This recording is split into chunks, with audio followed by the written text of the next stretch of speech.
Ewan ko nga bakit biglang minadali? May natanggap umanong impormasyon. Oh, bakit daw biglang minadali? Sagutin kita, Roque. Attorney Roque. Kasi, dinedma ni Sara. Sabi ni Sara, talk to your hand. Kakamayan ba naman Si Sara dire-diretso. Hindi ko nakita. Sa laking mama ni Romualdez, di niya nakita. O, sabi ni Romualdez tuloy, I'll talk to my hand.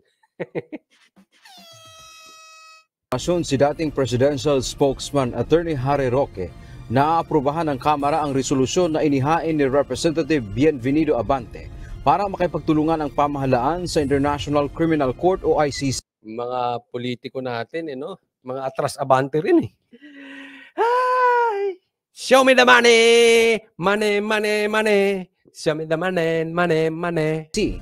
Layon umano nitong usigin ang mag-amang Duterte at mawala sa politika. Kung hindi itutuloy ang impeachment para matanggal ang VP Sara, abay susuportahan naman nila ang investigasyon laban sa mga Duterte na posibleng maging dahilan din para magkaroon ng warrant of arrest laban kay VP Sara. Naniniwala din si Roque na abogado rin ni dating Pangulong Rodrigo Duterte na may basbas ni House Speaker Martin Romualdez ang mga anti-Duterte campaign. Walaan niyang anumang kontrobersiya sa Kamara na walang pahintulot nito. Wala pong nangyayaring kontrobersyal sa House na hindi binibigyan ng basbas ng Speaker. Pakaliwanag nun. Anong hindi mahirap intindihin? Ako'y naniniwala dito kay Roque.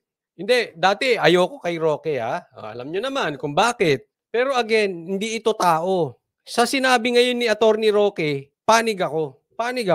Walang nangyayaring himala or anomalya or kung ano man ng walang basbas ni Speaker.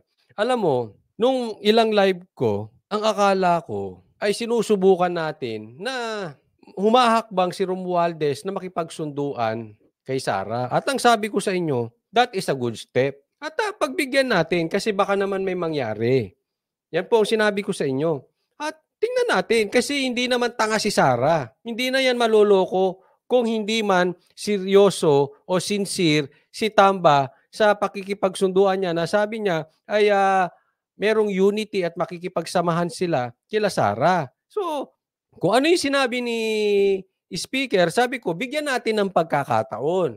Ganun naman ako lagi Bigyan natin ng pagkakataon. Gaya ng sabi ko, pag may sinabi sila, bigyan ng pagkakataon. Pero wag tanga. Wag kayong papaloko. Naiintindihan? That is totally different. Kaya sabi ko, bigyan natin ng pagkakataon. Nagsalita siya, malay mo to pa rin, trinayin niya pa makipagkamay, kung sincere siya, tapos ngayon biglang isang araw lang nakalipas, may usapin na ng ICC. Yan ay lumalabas na hindi ka sincere doon sa sinabi mo na walang biyak ka nga unity at kayo ay may magandang relasyon ni Sara. Ano ba namang klase yan? Minsan, ang hirap tuloy, hindi natin masisi ang taong bayan kung nawawalan ng tiwala sa inyo Tatandaan nyo po ito napaka-importante nito sa politiko. Una, pag binatawan nyo salita nyo, i-follow up nyo ng gawa. Napaka-importante niyan sa politiko. Pangalawa, huwag kayong balat sibuyas. Kung balat sibuyas ka na, yung mga sinasabi mo, wala pang follow up ng action. Anong klase kayong politiko? Pambira naman. Nililito nyo mga taong bayan Kung ganyan lang din, better yet, huwag na lang kayong magsalita. Kasi nagsasalita kayo, tas iba ginagawa nyo. Nagmumukha po kayong sinungaling. Tapos magagalit kayo sa taong bayan. Tapos magagalit kayo sa vlogger. Pag binanatang kayo, kayo bawi ng bawi Hindi ko alam kung noon time show kayo, laban bawi, paiba-iba kayo nako, hirap nyong anuhin. Parang Diyos po talaga ang speaker sa House, lalong-lalo na kapag budget season. Nagtaka na rin si Roque bakit tila nagbago na ang tono ng pananalita ni Justice. Saka pa! Relax, Coach Oli. Relax. Hindi po ako galit. Intense lang. Hindi kasi ito sinasabi. Magkabrad daw yan dalawa. Si Tamba at si Boying. Yun nasabi ni Attorney Roque. Magkabrad yan. Ba't ka nagbago bigla? Ang gulo-gulo mo rin, Boying sa totoo lang. Hindi natin masisisi yung taong bayan. Yung mga interview mo nung bagong pasok ka, sabi mo hindi papapasukin ng ICC. Tapos pangalawa, iba. Ngayon, iba na naman. Paano maniniwala ang taong bayan sa inyo pa?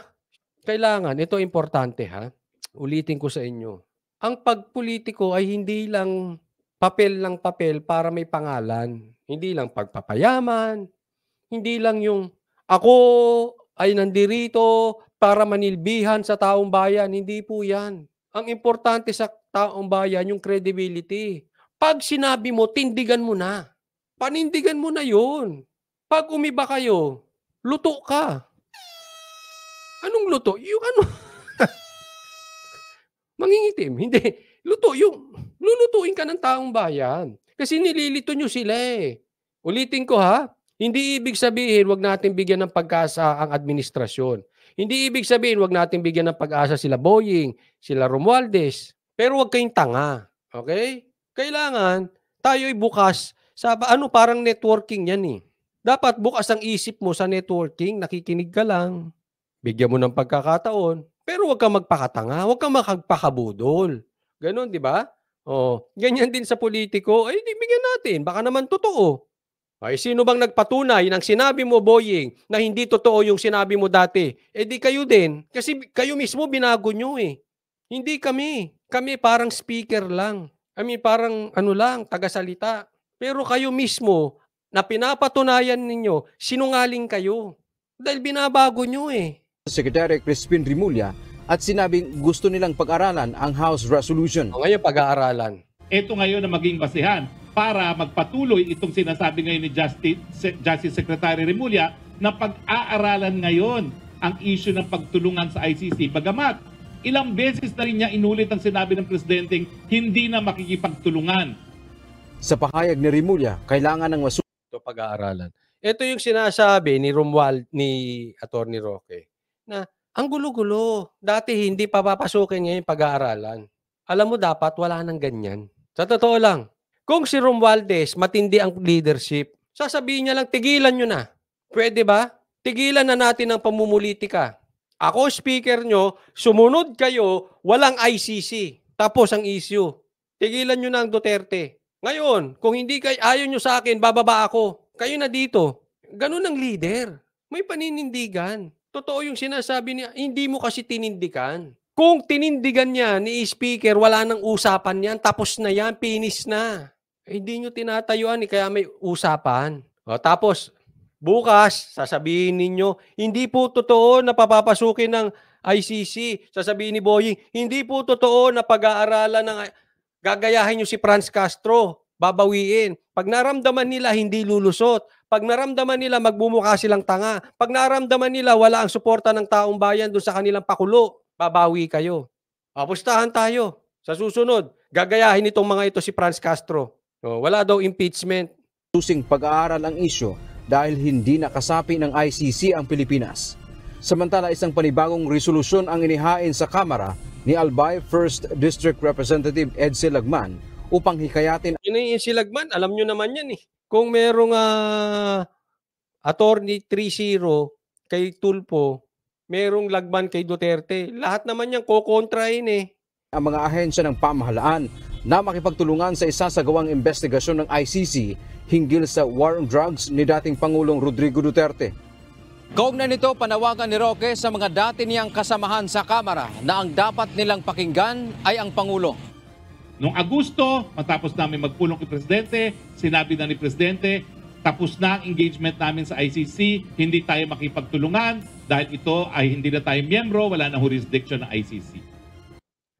Ilang beses nang sinabi ni Pangulong Makinig kayo kay President Marcos. Hindi pa papasukin ng ICC. Marcos, I think it's about time na linyahan mo na po ito. Sakalin mo na itong mga to.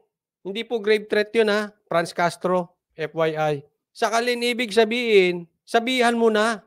Tumigil-tigil na nga kayo dyan sa ICC na yan. Alam mo Marcos, pagka hindi mo to nilinyahan at hindi mo pinanindigan yan at hindi ka nagsalita about that at nanahimik lang, eh hindi natin masisisi ang taong bayan. Baka iba ang sasabihin, kasabwat po kayo dito. O yan, hinihingi natin ha. Kasi yung patungkol dun sa impeachment, sabi natin, dapat magsalita si Marcos. Nagsalita naman siya. Ngayon, dapat magsalita din si Marcos. Tigil nyo yan ha. Tigil nyo yan, lintik na ICC na yan. Nagsalita na ako ilang beses, hindi kayo sumusunod. Pakisabihan si Romualdez, yung pinsan nyo po. Baka naman magsalita eh. Kasi nakikinig po sila sa sigaw ng ito ngayon napansin natin si Marcos nakikinig sa social media na eh. Oh, di ba? Nilinyahan niya yung impeachment. Wala nang impeachment. Linyahan mo rin tong ICC, sir. Walang ICC papasok. Not on my turf, not on my presidency. Oh, mabigat 'yun. Antayin natin. Antayin natin. Ferdinand Marcos Jr. na hindi na makipagtulungan ang Pilipinas matapos itong kumalas noong 2019. Dante Amento, UN. Sabi dito ni Asarcon Francisco, magkahagulo ang Pilipinas pag pumasok yung ICC.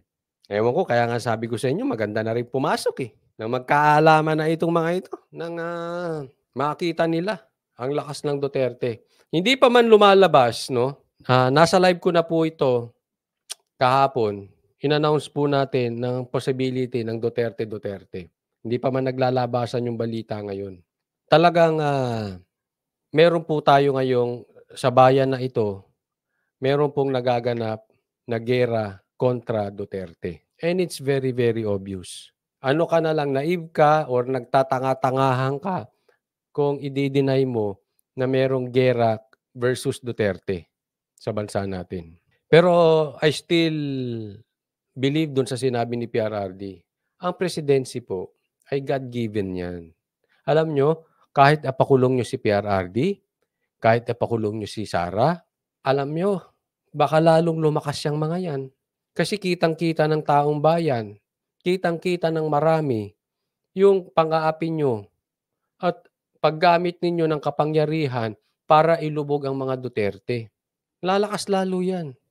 At kung talagang ang presidency ay para kay Sara, hindi nyo po ito maaawat. Okay lang naman kasi ang competition para sa akin eh. Ako, lagi akong nakatingin sa competition. Kasi ako, yan ang drive ko eh. Pagka merong competition, diyan ka nagsisipag. Pag walang competition, tamad-tamad ka eh. So, in a way, I believe competition. Kaya lang, sakto yung sinabi ni Sara. Ang competition ay dapat good competition. Hindi yung pangit na competition. Yung competition na hindi tambalos-los. Yung in your dreams, don't be tambalos-los. Sa iyong pangarap, gawin mo ng tama, makuha mo ang iyong pangarap. Huwag kang gagawa ng mali para makuha mo yung pangarap. Huwag mong patayin ang competition. Huwag mong hilain pababa ang competition. Ikaw ang tumaas para matalo mo ang competition. Iten mo, bigyan ko kayo ng halimbawa. Kung ang Duterte ay tatalunin nyo dahil gumawa kayo ng magandang gawa, nagsilbi kayong mabuti sa Pilipino. Imagine this, natalo mo ang Duterte sa resibo. It means sobrang ganda ng ginawa mo sa Pilipinas. It means nakinabang ang Pilipinas. Tama ba? Kasi ang ganda na ng ginawa ng Duterte eh. Tinalo mo pa. Dahil yung competition, inangatan mo. Sinong panalo? Pilipino. Maganda na ang Duterte, ginandahan mo pa lalo. Paano kung ganito? Maganda ginawa ng Duterte kasi sa tingin mo hindi mo kayang abutin, hindi mo kayang gandahan, or hindi mo kaya yung lifestyle ng Duterte na simple lifestyle na hindi mo kayang tumira sa bahay kasi kailangan mo ng maraming pera, hindi mo kayang tumira sa bahay na maliit, hindi mo kaya ng sasakyan na mumurahin. Meron ka kasing magarbong lifestyle, so hindi mo magaya ang Duterte. So, kailangan mo panindigan na matalo ang Duterte, pero hindi mo makakaya sa magandang paraan. So, anong gagawin mo? Hihilain mo. Ang tanong, makikinabang ba Pilipinas sa hilahan? Tinalo mo nga, hinila mo. Nakinabang Pilipinas? Hindi. Yung bulsa mo lang nakinabang. Kayo lang nakinabang. Kung hindi man bulsa nyo, yung mga talagang sadyang galit sa mga Duterte. Bakit? Ito lang naman ang galit sa Duterte. Yung mga makakaliwa. Wag po kayo magagalit sa akin ha. Obviously, ito mga nakikita kong galit sa Duterte. Yung mga makakaliwa. Pangalawa, may problema sa droga. Or, meron silang kamag-anak na may problema sa droga at tinamaan ng kamay na bakal ng Duterte. Dapat, ang inayos nyo yung kamag-anak nyong nagdodroga. Huwag kayong magalit kay Duterte. Pangatlo, yung hindi kayang talunin yung ipinapakitang lifestyle ni Duterte, ng mga Duterte. Kasi politiko eh. You cannot argue doon sa kanilang resibo. You cannot argue with success. Kitang-kita, napakasimpleng tao eh. Kita mo hindi nangurakot eh. Sige, bukasan nga ng libro kung saan nakatira yung mga politiko nyo. Anong sasakyan yan?